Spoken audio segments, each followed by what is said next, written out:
ቋጠሮ ሲፈታ የመጨረሻ ክፍል። ደራሲ ዘሪሁን ገመቹ፣ ተራኪ ኢልሃም ፈሪድ። አሚን ቲዩብን ሰብስክራይብ፣ ላይክ እንዲሁም ለወዳጅ ዘመዶ ሼር በማድረግ ቤተሰብ ይሆናል። ወደ ታሪኩ። አሁን ማብቃት አለበት። እቺ ሴት ከዚህ በፊት ንብረቴን እንዲቃጠል አደረገች። ዛሬ ባለቤቴን ገላብኝ ነበረ። ሳራ ተንዘረዘረች። ዳኛውና ስርጉት አይናቸውን በማኩረጥና በመገላመጥ ለሳራ ያላቸውን እገዛ አሳዩ። ሳራ ተይ፣ ዛሬ የምንበሳጭበትና የራሳችንን ኃጢአት ለመሸፈን ሌላ ሰውን በአስር የምንወቅስበት ቀን አይደለም። እኔ 1 ሰዓት ባልሞላ ጊዜ ውስጥ ከ2 ሞት ነው የዳንኩት። ይሄ ያለ ምክንያት አይደለም። ይህች ልጅ ላይ ሁላችንም በአንድም ሆነ በሌላ መልኩ በድለናታል። ሁላችንም ለእሷ መናዘዝ መቻል አለብን። እውነቱን ልንነግራት ይገባል። ከዛ አመዛዝና ከፈለገች ትበቀለን፣ ከፈለገች ደግሞ ወደ ፍትህ አደባባይ ወስዳ ታሰቅለን። የአቶ ፍስሐ ንግግርን የሰሙት ዳኛው ጫንቃቸውን አላባቸው። ይሄ ሰውዬ በተገለበጠበት ወቅት ጭንቅላቱን ተመቶ ማሰቢያውን አጥቶ ይሆን እንዴ ሲል አሰበና አይኑን ገመዶና ጁኒየር ላይ አንከራተተ። የሆነ ነገር ብለው የጀመረውን ቅዠት የመሰለ ድርጊት እንዲያስቆሙት ነበር ፍላጎቱ። ቆይ ለምንድን ነው የተሰወርሽው? እስካሁን የት ተደብቀሽ ነበረ? ኮማንደሩ ነው ሲያስገርመው የነበረውን ጥያቄ በቁጣ ለምን ይጠየቃት። የት ነበርሽ ላልከው እዚሁ ሻሸመኔ ውስጥ ነበርኩኝ። ለምን ላልከው ግን ሳስቀድመኝ ልቅደማችሁ ብዬ። ረሳው እንዴ? አፍናችሁ ይርጋጨፌ ጫካ ውስጥ ልታስሩኝ እየተዘጋጃችሁ ነበር እኮ አለችው። ቤት ውስጥ ያሉት ወንዶች በአጠቃላይ እርስ በርስ ተያዩ። ያንን እንዴት አወቅሽ? ከተቀመጠችበት ተነሳች፣ ወደ ኮማንደሩ ተጠጋች። ምን ልታደርግ ነው በሚል ሁሉም በትኩረት እየተመለከቷት ነው። እጇን ሰነዘረችና ደረት ኪስ ውስጥ ያለውን ብር መዛ ወጣች። ትዝ ይልሃል? ይሄ የኔ ብር ነው። ከኪስ እንዳትለየው፣ ስንገናኝ ትመልስልኛለህ ብዬህ ነበር። አሁን ስለተገናኘ ነው ስጇለሁ አለችው። አው ያንቺ ብር ነው እና ምን ይፈጠር ትላለህ እንዴ? ውይይታችሁን በጠቅላላ በድምጽ እየቀረጸ የሚያስተላልፍልኝ መሳሪያ ነበራ አለችና በርካታ ፈገግ ብላ ወደ መቀመጫዋ ተመለሰች። ኮማንደሩ ራሱን በመከራን የተቆጣጠረው በህይወቱ በዚህ መጠን ማንም ተጫውቶበት አያውቅም። የተወሰነ ደቂቃ ሁሉም በጸጥታ ተዋጠ። ከዛ ድንገት ጁኒየር መናገር ጀመረ። እንግዲህ እውነቱን እኔ ልንገርሽ፣ ምክንያቱም በእናትሽ ሞት ዋናው ተጠያቂ እኔ ነኝ። በእኔ ምክንያት ቤተሰቦቼና ወዳጆቼ ከዚህ በላይ እንዲሰቃዩ አልፈቅድም። እናትሽን ካወቅኳት ቀን ጀምሮ እስክትሞት ቀን ድረስ ከዛም አልፎ እስከ ዛሬ ድረስ በጣም አፈቅራታለሁ። በሷ ልክ ማንንም ሴት ማፍቀር አልችልም። ትንፋሽ ወሰደና በጨረፍታ ስርጉትን ተመለከታት። ይሄንን ሲል ውስጡ እንዴት ፍርስርስ እንደሚል ያውቃል። ቢሆንም ምንም ለማድረግ አይችልም። ዛሬ አባቱ እንዳለው ንጹህ ሆኖ እውነቱን የሚናገርበት ቀን ነው። በምራቁ ጉሮሮውን አረጠበና ንግግሩን ቀጠለ። ይሄንን ላንቺ ከዚህ በፊት ደጋግሜ ነግሬሻለሁ። በዛ ቀን ህይወቴ በማይነጥፍ ብርሃን የሚሞላ መስሎኝ ነበር። በደስታዬ መላእክቶች የሚዘምሩበት ሌሊት መስሎኝ ነበር። በህይወቴ ዋነኛው በረከትና የምትረፍረፍ ቀን ይሆናል የሚል ግምት ነበር የነበረኝ። እናትሽን እንድታገባኝ ለመጠየቅ የዳይመንድ ፈርጥ ያለበት ቀለበት በልዩ ትዕዛዝ አዘጋጅቼላት ነበር። ቆይ እንደውም አለና የጃኬቱ ኪስ ውስጥ ገባና የገንዘብ ቦርሳውን በማውጣት ውስጡን ከፍቶ ከአንደኛው ኪስ በነጭ ጨርቅ የተጠቀለለ ነገር በማውጣት ከጨርቁ ፈልቅቆ ወደ እሷ ተጠግቶ ፊቱ አስቀመጠ። ቦርሳውና የምጠቀልልበት ጨርቅ ቢቀያየርም ይህ ቀለበት ግን ላለፉት 25 ዓመታት ከደረት ኪሴ ለይቼው አላውቅም እና ይሄ አልማዝ ፈርጥ ያለው ቀለበት ስላለኝ በተወሰነ መልኩ አብረኛለች ይመስለኛል። ከግራ ዓይኔ የመነጨውን እንባ በግራ ጉንጩ ላይ ሲንኳለል የተመለከተችው ዓለም ውስጧ በሐዘን ራደ። እንደዚህ አይነት ዝግጅት በሚኖር ጊዜ ለዘበኞች፣ ለሌሎች አዳሪ ሰራተኞች እረፍት እንሰጣለን። ሰራተኞች ሁሉ ከ4 ሰዓት በኋላ ወደ የቤታቸው ሄደው ስለነበረ በግቢ ውስጥ ቤተሰብ ብቻ ነበር የቀረ ነው። በኋላ ቆይተን እንደተረዳነው ግን እኛ ሳናስተውል ስራ ላይ የነበሩ 1-2 ሰዎች ነበሩ። አንደኛው የእንስሳት ዶክተሩ ሲሆን ሌላኛው ደግሞ የከብቶቹ ተንከባካቢ ጋሽ ሱልጣን ነበር እና ሌሊቱ ደማቅ ነበረ። ዝግጅቱም ሁሉም ሰው የተገኘበት ውብ ነበር። የጋብቻ ጥያቄውን ጠይቄ ቀለበቱን ላጠልቅላት ያሰብኩት ግን ሁሉም ሰው የእርባታ ግቢውን ለቆ ከሄደ በኋላ ነበረ። ቀደም ብለው እዛው ባለው ማረፊያ ቤታችን ውስጥ ለማደር ተስማምተን ስለነበረ ቤቱን በልዩ ሁኔታ እንዲሸበርቅ አድርጌ ነበረ። እኩለ ሌሊት ትንሽ እንዳለፈ እኔ ከአባዬ ጋር እየተጫወትኩ ሳለሁ እሷ ከማዬና ከሰርጉት ጋር እቤት ውስጥ ሆነው እያወሩ እየተጫወቱ ነበረ። እያንዳንዷን ነገር በግልጽ አስታውሳለሁ። ከዛ ለአባቴ ነገርኩት። ከለበላ ጥልቅላት እንደሆነና በቅርብ ቀናት ውስጥ ላገባት እንደምፈልግ። እዛ ሳደር ቁጭ ብለን ጨረቃዋን ወደ ሰማይ አንጋጠን እያየን ነገርኩት። መጀመሪያ ደነገጠ። የልጅ እናት እኮ ነች፣ ይህ ነገር እንዴት ይሆናል አለኝ። የግድ መቻል አለበት። መንታ ልጆችም ይዛ ቢሆን እንኳን እስካገኘኋት ድረስ ግድ የለኝም አልኩት። ከምሬ ነበረ። ትንሽ ተረጋግተህ ብታስብበት አይሻልም የሚል ሐሳብ አቀረበልኝ። ከዚህ በላይ መጠበቅ አልችልም፣ በፍቅሯ ላብድ ነው አልኩት። እንደዛ ከሆነ ጥሩ። ለማንኛውም እኔ ከጨረቃዋ ጋር እያወራሁ ትንሽ መቆየት እፈልጋለሁ። እናቷ ወደ ቤት መሄድ እፈልጋለሁ ያለች ነበረ። ደግሞ ብርድ ነክቷት ሳሏ እንዳይነሳባት ቤት አድርሳት ይህንን አለኝ። እሱ እዛው ሳዳር ተውኩትና ወደ ማረፊያው ቤቱ ሲሄድ 3 ሴቶች ነጭ ወይን እየጠጡ በወሬ ተጠምደዋል። አባዬ ስለሚያመሽ ወደ ቤት ልውሰዳችሁ አልኳቸው። ሁለቱም ተስማሙ።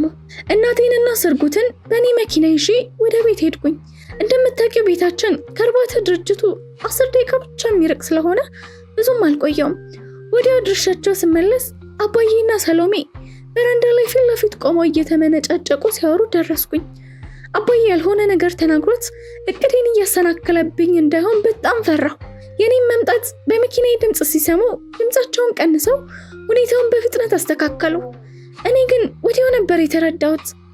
አባዬ ገና ራስ ሆነሽ የሌላ ሰው ልጅ ይዘሽ እንዴት እንደዚህ በፍጥነት ልጄን ታገቢያለሽ ብሎ እያናገራት እንደነበር እርግጠኛ ነበርኩኝ።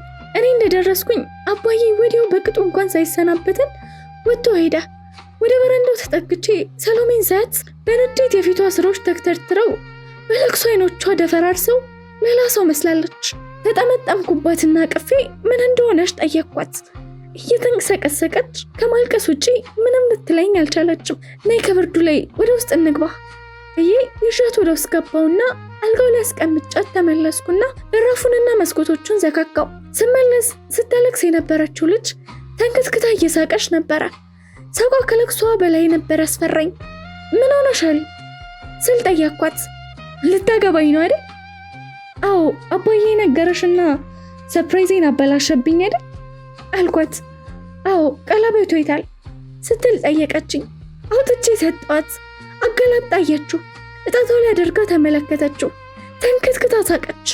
ከዛ ቀለበቱን አወጣችና መልሳ በእጅ አስጨበጠችኝ። በጣም ደነገጥኩ። ምነው አልወደድሽውም እንዴ ስል በፍርሃት ጠየቅኳት። ይህን መሰል ውብ ቀለበት እንዴት ላልወደው እችላለሁ ስትል መለሰችልኝ። እና እኔን ነው የማትወጂኝ? አንተንም በጣም ነው የምወደህ፣ ቤተሰቦችህን ግን አለችና ከተቀመጠችበት ተስፈንጥራ በመነሳት ፊት ለፊት ግድግዳ ላይ ከነበረው የቁም መስታወት ላይ በግንባሯ ተላተመች። የመስታወቷ መፈራረስና ፍንጥርጣሪ በመላ ክፍሏ ተበታተነ። ከሷ ግንባር የሚፈሰው ደም በአካባቢው ተረጫ። እመገባበት ጠፋኝ።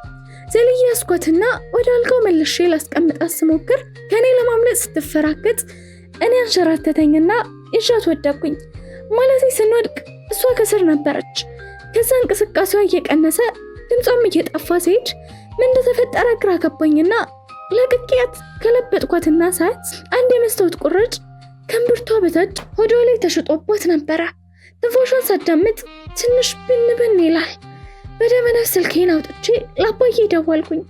ከዛ በኋላ የሆነውን እኔ አላቅም። ራሴን ስቼ ቤቴ ክፍሌ ውስጥ ተዘግቶብኝ በሶስተኛው ቀን ነቃሁት እና አውቄም ሆነ በድንገት አደጋ እናትሽን የገደልኳት እኔ ነኝ። ነገ ጠዋት ወደ ከተማ እንደተመለስን አሁን ላንቺ የነገርኩሽን ጠቅላላ ቃሌን ሰጥቼ ፍርዴን እቀበላለሁ። በወላጆቼና በሌሎች ሰዎች ላይ ያሹኝ ቂም ግን በቃ እዚህ ላይ አቁሚ አለና በረጅሙ በመተንፈስ ወደ ኩርሲዩ ተመልሶ ተቀመጠ። አለሜ ጁኒየርን ኑዛዜ በጥሞና ነው ያዳመጠችው። አንድም ቃል አላሳለፈችም። እናቷ እንዴት እንደሞተች አሁን በግልጽ አውቃለች። ግን አሁንም ታሪኩ ሙሉ አልሆነላትም። በምንም አይነት ምክንያት ወንጀለኛውማ ጁኒየር ብቻ አይሆንም ስትል በውስጡ አሰበች። እሷ የሆነ ነገር ከማለቷ በፊት እናቱ ሳራ በድንገት መናገር ጀመረች። ልጄ አንተ እንዲህ ሰበብ ሆናብህ እንጂ ሰሎሜን የገደልካት አንተ አይደለም አለችው። እማዬ አሁን በቃሽ፣ በበቃለት ጉዳይ ላይ ምንም ለውጥ ላታመጪ አትድከሚ አላት። አይደለም ሰሎሜን የገደልናት እኔና ስርጉት ተባብረን ነው አለች። ስርጉት በተቀመጠችበት ሆና ቀሰተች። ዳኛው መተንፈስ ከበዳቸው። ሳራ ግን ለማናቸውም ግድ አልነበራትም። የእሷ ዋነኛ ትኩረት ልጇን ከእስር ማዳን ብቻ ነበርና ንግግሯን ቀጠለች። የዛን ቀን አንተኛን ወደ ቤታችን ከመሸኘተ በፊት መጠጥ ውስጥ መድኃኒት ጨምረንባት ነበረ። ከ30 ደቂቃ በኋላ እንደማሳበድ አድርጎ በአንድ ሰዓት ውስጥ ይገላል። እሷ የተቀየረችብህና ከመስታወቱ ላይ ግንባሯን የከሰከሰችው በመድኃኒቱ ተጽዕኖ ነው። መስታወቱ ሆዷ ውስጥ ቢሸጥ እንኳን አልሞተችም ነበረ። አባተ መጥቶ ሐኪም ቤት ሊወስዳት መኪና ውስጥ አስገብቶ መንገድ ከጀመረ በኋላ ነው እስትንፋሷ የተቋረጠ። ያም የሆነው በተወጋችው ወግ ወይም በፈሰሳት ደም ሳይሆን በጠጣችው መርዝ ምክንያት ነው። እማዬ ይሄን እንዴት እስከዛሬ ሳላቅ? አባዬ አንተ እንዲህ መሆኑን ታውቃለህ? ሲል አባቱ ላይ ያፈጠጠበት። አቀርቅሮ የነበረው አቶ ፍስሐ በከፊል ቀና አለና ካንተና ካለም በስተቀር ይህን ጉዳይ እዚህ ቤት ውስጥ ያለው ሁሉም ሰው ያውቃል ሲል እውነቱን ፍርጥም ብሎ መለሰለት። ምን አረገቻችሁ? ቆይ ምናችሁ ላይ ደረሰች? አለም በእንባ ታጥባ እየነፈረቀች ሳራ ላይ አፈጠጠችባት። ሳራ እሷን ችላ ብላ ወደ ልጇ እየተመለከተች አንተን እንዳታገባህና ከስርጉት እንድትርቅ ለዓመታት ለመናት፣ አስጠነቀቅናት። እሷ ግን ሌላ ሰው አግብታ ወልዳ እንኳን ልትተው አልቻለችም። የልጅ ህይወት በእንደዚህ አይነት ሁኔታ ሲበላሽ ቆሜ ማየት አልቻልኩ። እኔ ስርጉትን እንድታገባ ነበር መፈልገው። ከልቧ በጣም የምታፈቅረህ ሰሎሜ ሳትሆን ስርጉት እንደሆነች በደንብ አውቃለሁ። ወዲያው ሳራ ንግግሯን እንዳከባደደች ኮማንደሩ ተቀበላት። ያው እንግዲህ መጠኑ ይለያይ እንጂ በእናትሽ ግድያ ሁላችንም የድርሻችንን ተወጥተናል። እኔ በዕለቱ እስከ 4 ሰዓት ድረስ ብቻ ነበር አብሬያቸው የቆየሁት። ከሌሊቱ 9 ሰዓት ጋሽ ፍስሐ ደወለልኝ። ስመጣ እናትሽ ጋሼ መኪና ውስጥ እጥፍጥፍ ብላና በደም ተበክላ ነበረ። ጋሼ የሆነውን ባጭሩ አስረዳኝና የሚሆነውን እንዳደርግ ኃላፊነቱን ለኔ ሰጠኝ። ነገሩ ወደ ህግ ከሄደ ጁኒየር ሳራም ሆነች ስርጉት ዘብጥያ ማውረዳቸው አይቀርም። ምን ማድረግ እንዳለብኝ ሳስብ ያሊቁ የተባለ እብድ በዛው ድግት ሌሊት እየለፈለፈ በእርባታ ድርጅቱ ፊት ለፊት ባለው መንገድ ሲያልፍ አየሁት። ወዲያው ሀሳብ ብልጭ አለልኝ። ሮጥኩና ይዤ ወደ ውስጥ ገባሁ። ከማታ እራት የተረፈ ምግብና መጠጥ ስለነበረ እሱን ሰጠሁትና ስለማደርገው ነገር መዘጋጀት ጀመርኩኝ። የምጠቀምበትን ዕቃ ስፈልግ የእንስሳት ዶክተሩ የሕክምና ቁሳቁስ የሚይዝበት ሳጥን በረንዳ ላይ ተቀምጦ ነበረ። አይኔ ውስጥ ገባ። ቶሎ አልኩና ከፈትኩት። የቀዶ ሕክምና የሚገለገለበትን ቢላዋ አገኘሁትና በወቅቱ በጣም ተደናግጬ ስለነበር የማደርገውን ሁላ ማደርገው በደመ ነፍስ ነበረ እና ያው ልጁ እንደገደላት እንዲመስል አደረግኩና ጠዋት ለፖሊስ ተደወለ።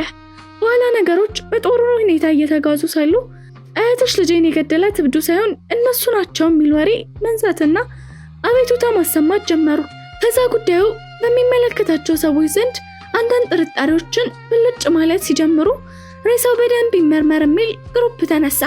ከዛ ከጋሼ ጋር ተማከርንና የሆስፒታሉ ሬሳ ማስቀመጫ ክፍል እሳት እንዲነሳ ሬሳውም እንዲቃጠል አደረግን። በስተመጨረሻም እህትሽ ይህን ሀገር ለቀው ካልሄዱ አንቺን ነጥቀን እስከ ወዲያኛው እንዳያገኙሽ እንደምናደርግ አስፈራራናቸው። ዝም እንዲሉና ከተማዋን ለቀው እንዲሄዱ አደረግን። እናም በተጨማሪ ስለ እናትሽ አሟሟት ሊነግርሽ የነበረው ሱልጣንንም የገደልኩት እኔ ነኝ። የዛን ቀን እኛ ሳናየው እዛ ተደብቆ እያንዳንዱን ነገር ሲያይ ነበረ። ይህን ሁሉ ነገር ግን ፍርድ ቤት ቀርቦ ያምንልኛል ብለሽ እንዳትጠብቂ ሲል ንግግሩን አገባደደ።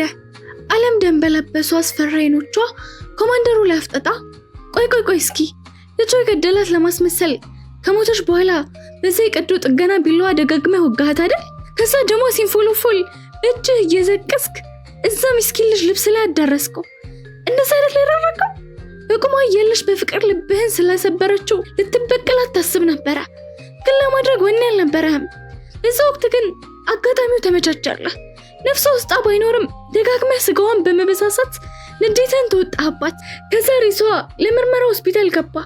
አንዳንድ ጥርጣሬ የሚያስነሱ ነገሮች መፈጠን ሲጀምሩ ራሳችሁን ከማንኛውም አደጋና ጥርጣሬ ለመጠበቅ አስፈላጊ ስለነበረ ጋሽ ፍስሐ ደግሞ የሆስፒታሉ የሆነው ክፍል በእሳት እንዲያያዝና ሬሷ እንዲቃጠልና አመድ እንዲሆን አደረገ።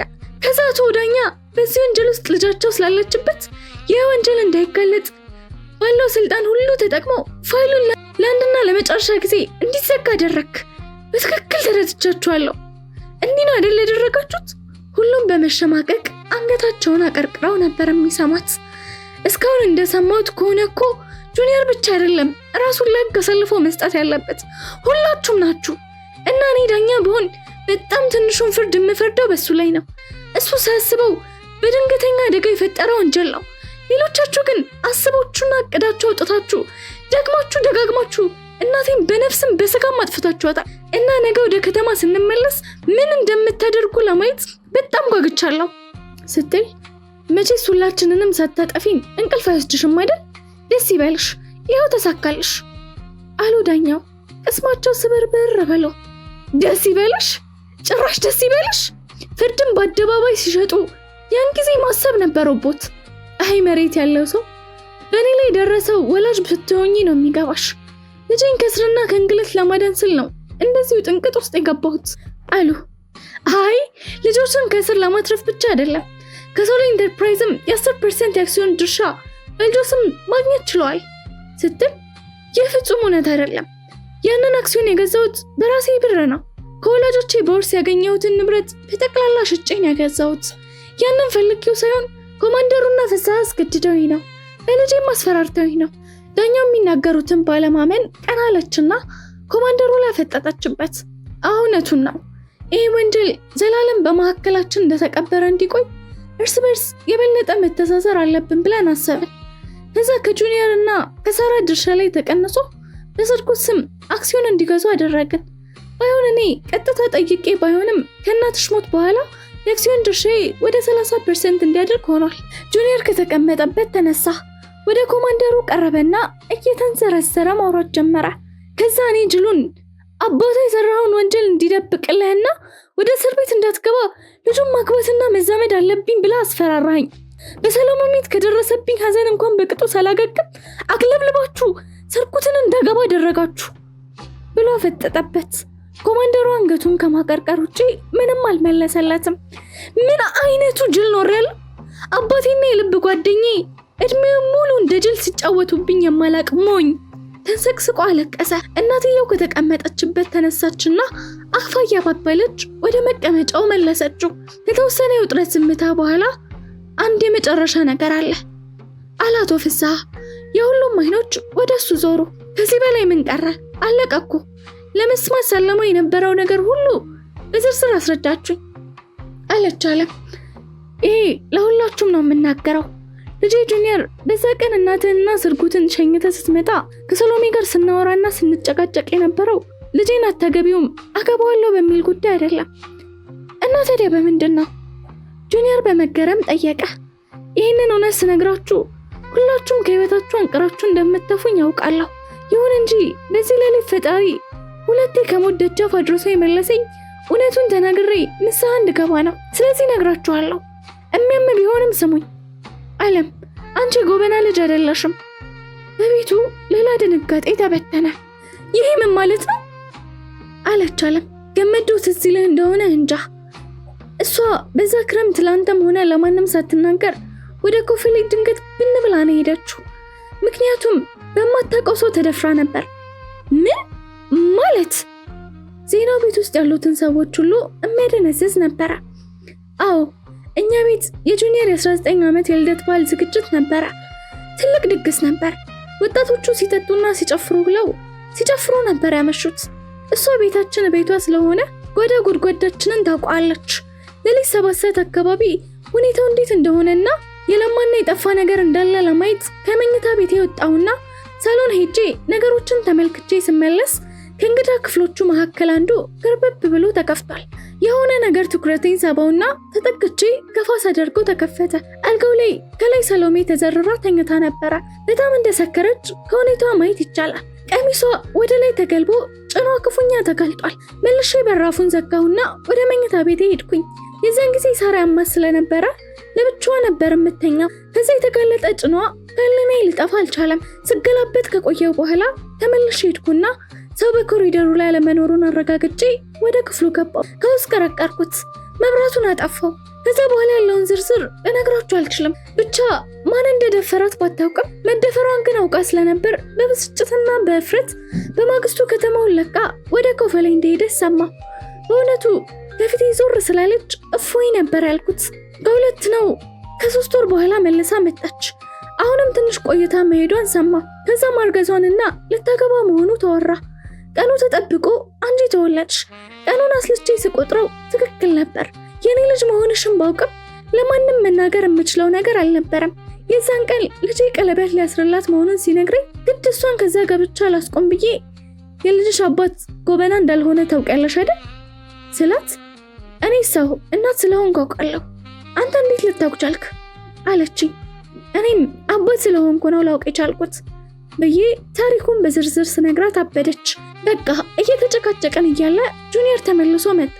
እንግዲህ ከጠጣችው መርዝ ጋር ከኔ የሰማችው ዜና ምን ያክል አይምሯን እንደሚያስታት መገመት ቀላል ነው። እና እዚህ ዋና ወንጀለኛ እኔ ነኝ። እና አንተ አባቴ? ዓለም በተጎተተ ቃላት ከአንደበቷ በግድ አወጣች። አዎ እኔ አባትሽ። ይህንንም አሁን ወደዚህ ከመጣሽ በኋላ በሚስጥር ሳታውቂ እኛ ቤት መጥተሽ የጠጣሽበትን ብርጭቆ በመውሰድ ዲኤንኤ በማሰራት አረጋግጫለሁ እና ብሎ ሊቀጥል ሲል ዓለም ሽው ብላ በተቀመጠችበት ራሷን ስታ ወደ ኋላ ተዘረረች። ወይኔ ልጄን! አቶ ፍስሐ ተስፈንጥሮ ስሯ ደርሶ ደገፋት። ጁኒየር ተከተለው። ገመዶ ግን ከአቶ ፍስሐ በሰማው ነገር ደንዝዞ ሰውነቱ ሁላ እየተንቀጠቀጠበት ነው። እጅህን ወደ ጎላክና ሽጉጥህን መሽረጥ አድርገህ ከዓለም በስተቀር እዚህ ቤት ያሉትን ኃጢአተኞች ሁሉ ግንባራቸውን በልና ከዛ ራስህንም ገላግል፣ ለዚች ምስኪን ልጅ ፍትህ አስገኝላት የሚል ስሜት ይተናነቀው ነበረ። ወዲያው ከጎኑ የነበረችው ሳራ ልክ እንዳለም የሰማችውን ዜና መቋቋም አቅቷት ራሷን በመሳት ከመቀመጫዋ ተንሸራተተችና እላዩ ላይ ተዘረገፈች። ታሪኩ ተፈጸመ። ይህን ታሪክ እንዴት አገኛችሁት? ምን ተማራችሁበት? ኮሜንት ላይ አጋሩን።